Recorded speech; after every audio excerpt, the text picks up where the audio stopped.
This is the last part about differential equations. We are going to finish them all today. But today, what we're going to do today is actually generalize everything we said so far to the case of nth order differential equation with constant coefficients and constant term. So look, basically now we have some differential equation of order n, but you see all the coefficients are constant and the term is constant as well. So how do we solve this type of an equation? Okay, let's start with particular solution.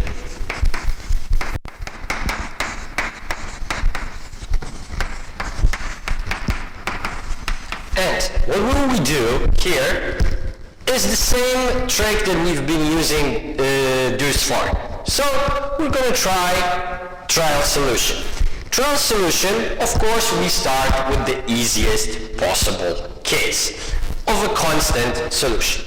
Okay, so now if a n is different than 0, we can try the solution of the form y equals to k. Then y prime and every other derivative of y must be equal to 0 as well. Okay. In such a case, our solution will be given by b over a n. Okay, now, what if a n is different than 0? Well, this solution will no longer work, so we try the second most simple solution. This solution is y equals to kt. In this case, y prime equals to k and y b's and every other derivative is equal to 0. So, in this circumstance, knowing our previous experience, we will have the solution in the form of b over a n minus 1 t. Of course, we remember that these are just particular solutions. Okay, now, what if both an and an minus 1 are equal to 0? Well, then this solution will fail to work again. So we can try we can try slightly more complicated trial solution. So we will have 2k, kt squared, in which case y prime is equal to 2k and y piece is equal to k. Look, again, this because coefficients on y and y prime are both 0, again we can very easily find that solution is going to be b over a n minus 2t squared. And look, we can repeat this procedure as many times as we want until we finally reach the appropriate solution. Of course, remember that we can also use the method of undetermined coefficients that we examined before, but of course the calculations here are going to become a little bit more complicated. Okay, so now that we've covered the particular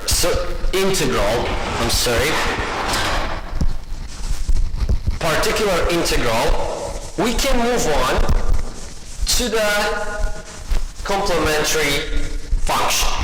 So, complementary function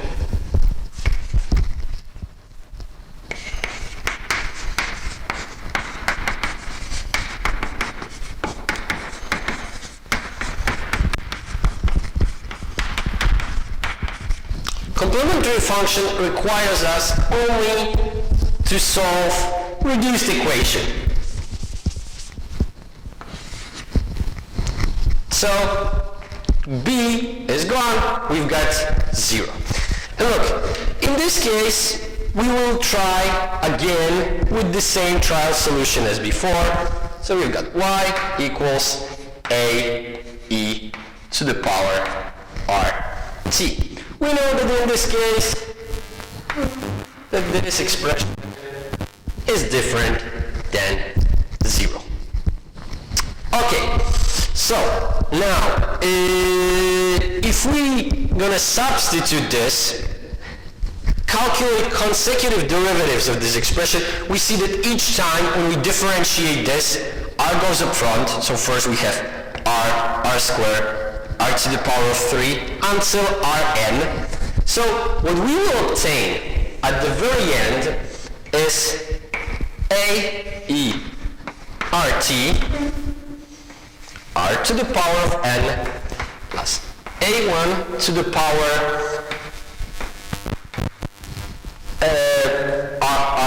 n plus 1 plus a2 to the power rn minus 2 plus a n minus 1 r plus a, and this equals to 0.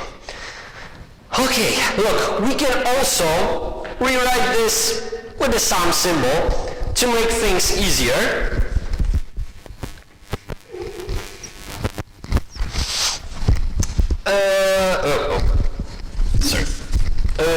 So, one more thing. Of course, now that we've obtained nth degree polynomial. With nth degree polynomial, we need to solve it. Sometimes it is very, very complicated, but there are ways around it that we're going to discuss even today. But look, let's imagine that we solve this very complicated polynomial. We will obtain, in this case, up to n roots. So our complementary function will be a1 times e to the power r1t plus a2 e to the power r2t plus a3 e to the power r3t plus until an e to the power rnt, which we can write more compactly in the form of the sum symbol n I equal to 1 a I e r I t. And this is going to be our solution. But we need to make special attention of two situations. Remember, when we have complex roots, then we need to if we have repeated roots first, then if we cannot have three, for example, exactly the same expressions, because they would collapse into one. So remember, if we have a situation that, for example, R1 equals to R2 equals to R3, what do? The complementary function is given by A1 e to the power of R t plus A2 t times e to the power r t plus A3 t squared times e to the power r t.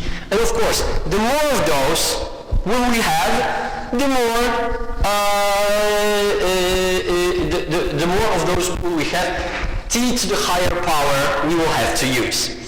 And look, so this is the first possibility.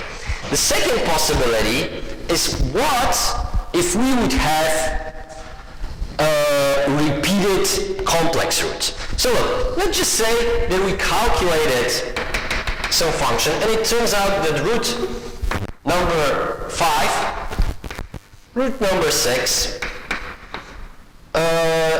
root number 5 and root number 6 are complex, and root number 7 and root number 8 are also complex, and those roots are identical. Well, again, we resort to the same technique. So look, our complementary function will be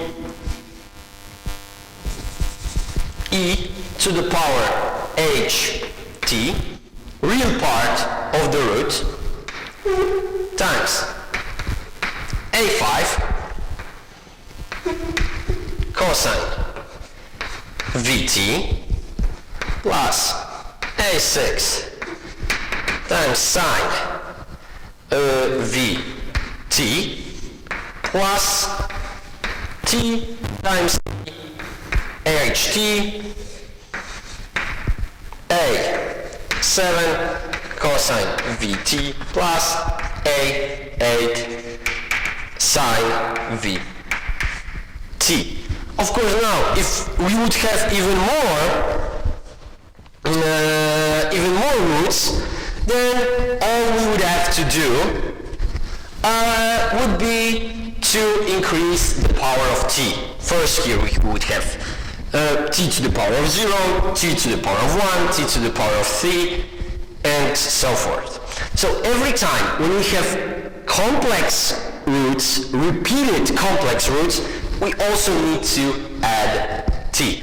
There is no problem with distinct roots, because of course if roots are distinct, they cannot repeat. Okay, so let's now try to do an example on how would it work. So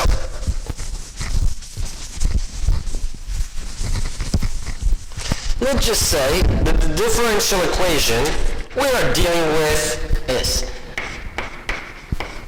fourth derivative 6 times plus 14y bis plus 16y prime plus 8y equals to 24. And look, in this context, well, we can start by finding particular integral. Particular integral is simply given by b over a n, in our case a4. This will be 24 over 8, which is equal to just 3. Now, we can right away rewrite this equation we can write characteristic equation for this differential equation. So we get that this is r to the power of 4 plus 6 r to the power of 3 plus 14 r squared plus 16 r plus 8. Okay, now you can right away notice that this equation is horribly hard to solve. But let's just say that we did solve it, and we've got that this is r plus 2 times r plus 2 times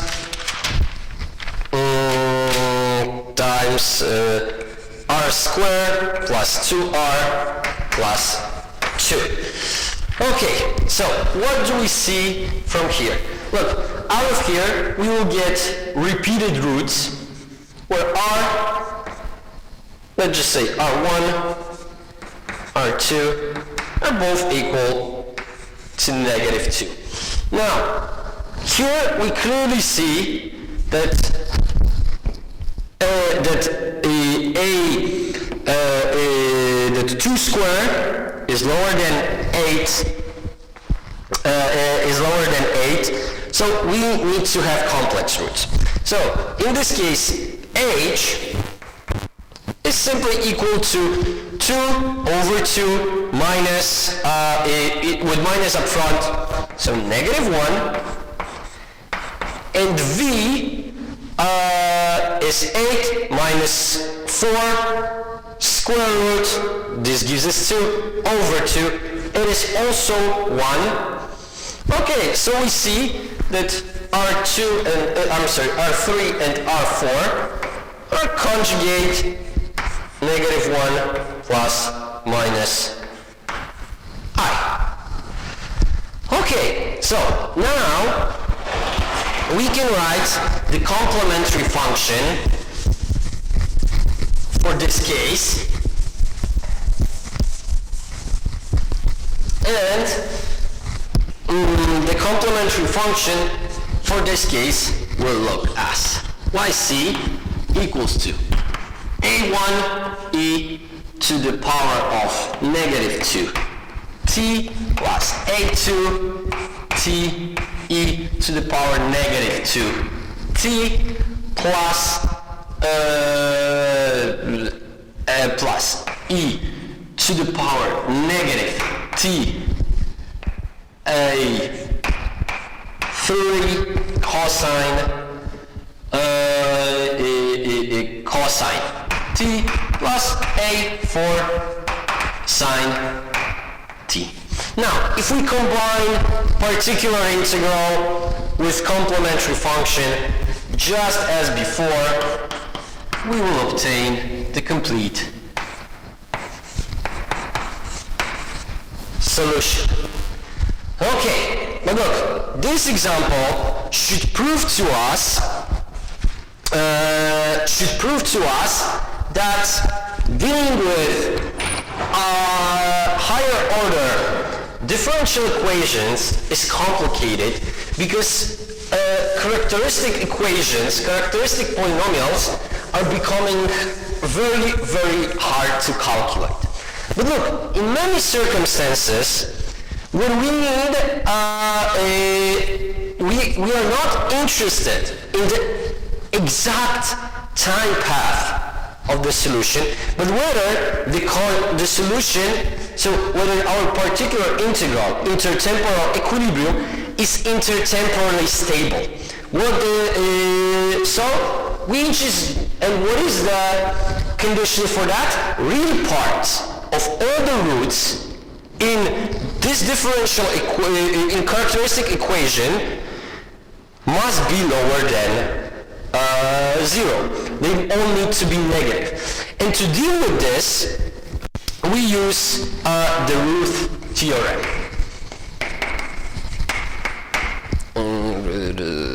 Oh, I'm sorry, Routh.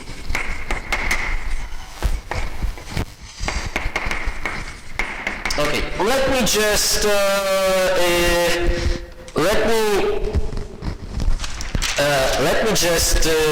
write you down the theorem, and then I'm going to show you how to use it. Okay, so look, we've got that the real parts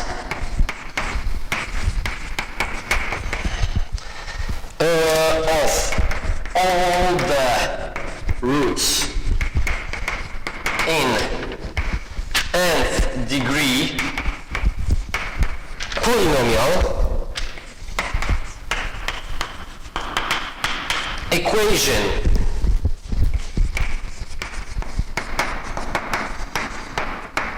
and this equation goes of course a0 rn plus a1 rn minus 1 plus a2 rn minus 2 plus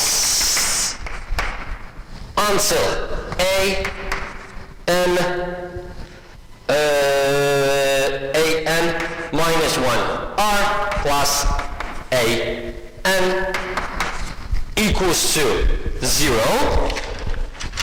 where r negative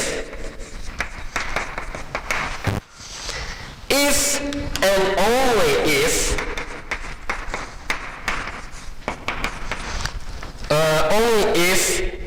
the first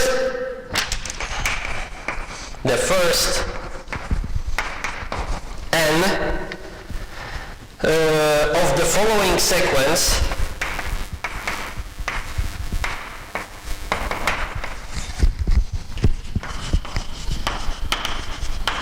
of determinants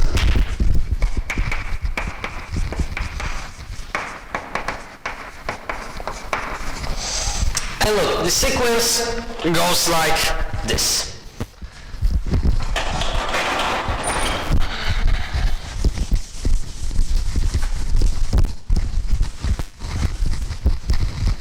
The first one is A1. The second one, A1, A0, A3, A2. The next one is going to be A1, A1, A0, 0. A3, A2, A1. A5, A3, A2. And look, basically, how the sentence sequence works. We always start by A1, we move to the right by 2, so we've got A3, A5, A7, and from each of the elements from the first row, we subtract 1, and if we are below A0, we just get 0. So look, the next one will be A1, A0, 0, 0. The next, so here we have A3, A5, A7, then we have here A2, A1, A0, A4, A3, A2, A6, A5, A4, and what we want them to be is they need to be all the determinants, all the first ends of following sequence of determinants are all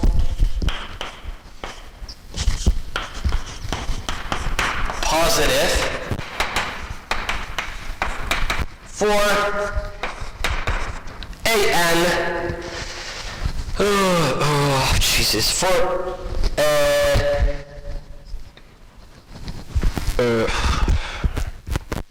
are all positive. I'm sorry. Long day. Okay, so look, basically this is how we approach this problem. It's not really complicated to do. And look, notice one special feature here. We've got that A1, A0 in all our cases is always equal to 1, which makes all the calculations even easier. Okay, let me just show you how to apply this theorem, and this is going to be it for today.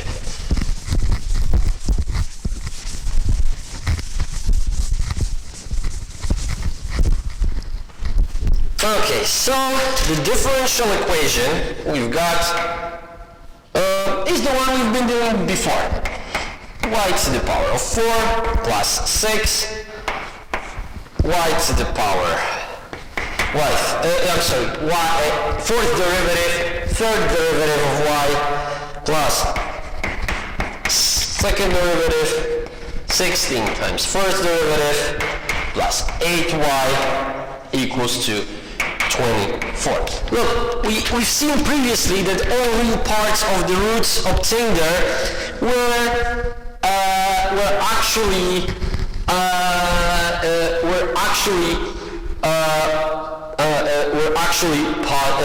negative, so we know that this converges to equilibrium. Okay, now what have we not covered in this case? Look, we have here fourth degree differential equation. So look, definitely we need to have A4 in here. But where would you get A5, A6, and A7? Well, this is kind of easy here. Look, here we have that A n always equals to 0, equals to 0 for m higher than n. So look, again, if it happens that we've got fourth order differential equation, A5, A6, and A7 will be 0 in the sequence of determinants. Okay, so what do we have here? A0, of course, 1. A1 equals to 6. A2 equals to 14. A3 equals to 16. A4 equals to 8. So we start. First one is simply A1. So it's 6, definitely bigger than 0. Then we need to have A1, which is 6, 1. A0, which is 1. Then we will have 16, because we will have A3 over here, and A2, which is 14. So we've got 60, 84, 84 minus 16 is 68. Again, positive. Okay, so we're moving to the next one. Look, if even one of them would be negative or equal to 0, we can stop. But they're not, so we continue. Now, we start with A1, now A0, and 0. Now, A3, which is 16, A2, which is 16, A2, which is 14, A1, which is 6. Then we would have A5, which is 0, A4, which is 8, A3, which is 16, and this one is actually equal to 800, which means, again, it is positive, so we can move to another step. Now, then we go again. A1, A0, 0, 0. A3, which is 16, then we've got 14, 6, 1. Then we've got A5, A4, A3, and A2. We've got A7, A6, A4,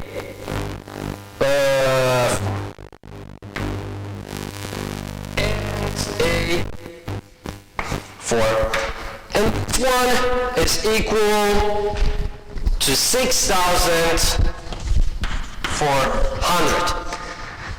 So look, because all of those determinants are actually positive, we can be sure that convergence takes place. So look, summarize how the Routh theorem works. Look, if we have nth degree polynomial, we write down the coefficient. We know that in our characteristics roots we are considering A0 is always equal to 1, and we simply calculate consecutive determinants, remembering that we start with A1, and to the right we go A3, A5, A7, A9, and down, and then when we go down, we always decrease by 1. Okay, thank you, and this is it. This is all you need to know about differential equations.